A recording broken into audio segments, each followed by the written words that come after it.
बेताब थाके धारे स्टीयरिंग के गाड़ी चलावेला बलमुआ बिना रिपेयरिंग के मुझिया बेताब थाके धारे स्टीयरिंग के गाड़ी चलावेला बलमुआ बिना रिपेयरिंग के।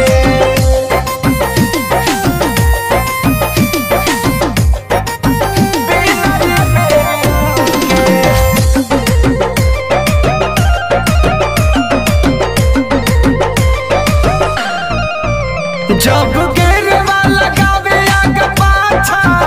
हमरा देह के बिगाड़ देला दासा तारू ताड़ी के करे नासा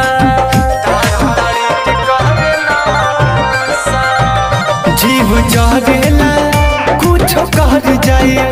एकर रहम से कहियो मर जाए मारिल छटका जैसे दूर दिही बैरिंग के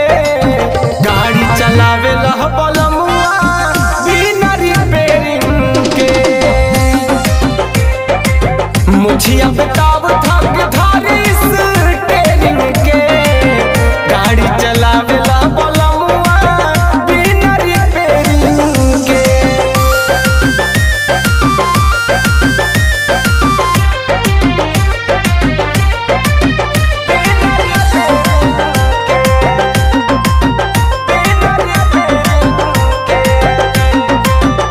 जब से भइल बागवानवा अमित से नाही रहेला एको दिन ठीक से